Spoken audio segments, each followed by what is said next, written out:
हम ना एक ऐसे समाज में जीते हैं जहां पत्थर की मूरत को लगते हैं 56 भोग और भूखे नंगे तड़पते सो जाते हैं लोग। भूखे नंगे तड़पते सो जाते हैं लोग। मजदूर को मजदूर समझिए, मजबूर नहीं। गरीब को काम दीजिए, दान नहीं। और अगर दान देने के इच्छुक हैं तो जीते जी रक्तदान दीजिए और मरने के बाद अंग दान देकर किसी मरते हुए को जीवन दान दीजिए। यही सच्ची देशभक्ति और यही सच्चा राष्ट्र प्रेम है।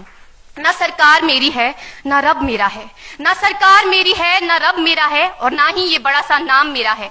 बस इतनी सी बात का गुरूर है मुझे कि मैं भारत की हूं और ये भारत मेरा है और ये भारत मेरा है। परंतु एक वैचारिक बीमारी हमारे समाज में मुझे नजर आती है। कहा जाता है हम दुनिया के सबसे बड़े लोकतंत्र हैं, जहां हिंदू पैदा होते हैं, मुस्लिम, सिख और ईसाई भी पैदा होते हैं, लेकिन बदकिस्मती है अब इंसान पैदा नहीं होते। और मेरे विचारों में ना हिंदू की जरूरत है ना मुसलमान की जरूरत है। राष्ट्र निर्माण के लिए केवल अच्छे इंसान की जरूरत है, केवल अच्छे इंसान की जरूरत है। जरा सोच कर देखिए, ये पेड़ पौधे और शाखाएं भी परेशान हो जाएं अगर परिंदे भी हिंदू और मुसलमान हो जाएं।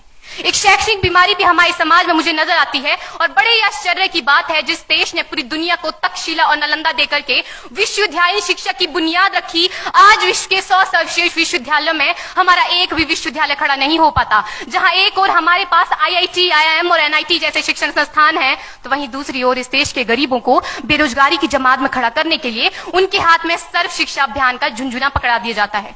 और मैं बता दूं, इस शैक्षणिक बीमारी का केवल एक कारण वो ये कि हमारे देश की शिक्षा नीति केवल 2 तरह के लोगों के लिए बनती है। पहले वो जो विद्वान हैं और दूसरे वो जो धनवान हैं।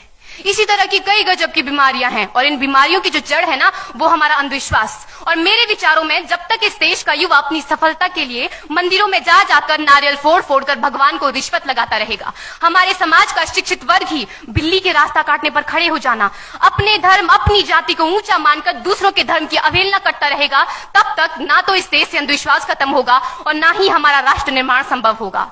हमारी संस्कृति, हमारी सभ्यता को दुनिया ने शीश नवाया है, तो क्यों आस्था के नाम पर हमने अंधविश्वास फैलाया है? मेरे विचारों में हमारा राष्ट्र निर्माण तब संभव होगा जब इस देश में महिलाओं की पूजा नहीं, उनकी इज्जत की जाएगी। राष्ट्र निर्माण तब संभव होगा जब हम जातिगत आरक्षण नहीं बल्कि सामाजिक सशक्तिकरण पर बात करेंगे। राष्ट्र निर्माण तब संभव होगा जब स्वच्छता अभियान में केवल सरकार नहीं बल्कि सड़क पर चलने वाला हर एक नागरिक हाथ बंटाएगा, स्वच्छ भारत स्वस्थ भारत को दिल से अपनाएगा। असल मायने में हमारा राष्ट्र निर्माण तब संभव होगा जब एक गरीब बच्चा मध्याह्न भोजन के नहीं बल्कि ज्ञान अर्जन के लिए सरकारी स्कूल की चौखट पर कदम रखेगा।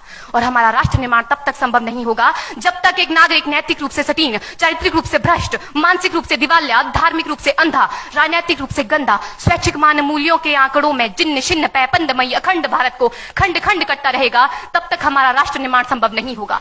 बड़ी बड़ी बातें नहीं, छोटी छोटी कोशिशें करनी होगी, क्योंकि ठोकर हमें पहाड़ से नहीं पत्थरों से लगा करती है। I being an Indian, I being a student, I being a symbol daughter of this motherland feel proud to be an Indian। और मैं सैल्यूट करना चाहूंगी सरहद पर दिन रात हमारी रक्षा के लिए खड़े हर उस जवान को, इस देश की पुलिस, प्रशासन और किसान को, और इस देश के हर उस व्यक्ति को जो अपना काम पूरी ईमानदारी, पूरी मेहनत और पूरी लगन से करते हैं, जिनके बिना राष्ट्र निर्माण की कल्पना करना भी असंभव सा लगता है। और आज इस मंच पर पूरी जिम्मेदारी के साथ मैं भारत की बेटी ये कहती हूं कि हमारा राष्ट्र निर्माण तब संभव होगा जब हम सभी, मैं, आप, हम सब मिलकर प्रयास करेंगे, क्योंकि हमारे देश की जिम्मेदारी नहीं है हमें आगे ले जाने की, हमारी जिम्मेदारी है अपने देश को आगे ले जाने की, अपने राष्ट्र को आगे ले जाने की, अपने वतन को आगे ले जाने की। तो अंत में मैं बस यही कहना चाहूंगी, मेरा हिंदुस्तान महान था, महान है, महान रहेगा। मेरा हिंदुस्तान महान था, महान है, महान रहेगा। होगा हौसला सबके दिलों में बुलंद तो एक दिन पाकिस्तान भी जय हिंद कहेगा। पाकिस्तान ही क्यों, सारा जहान जय हिंद कहेगा, क्योंकि सारे जहां से अच्छा हिंदुस्तान हमारा, सारे जहां से अच्छा हिंदुस्तान हमारा। हम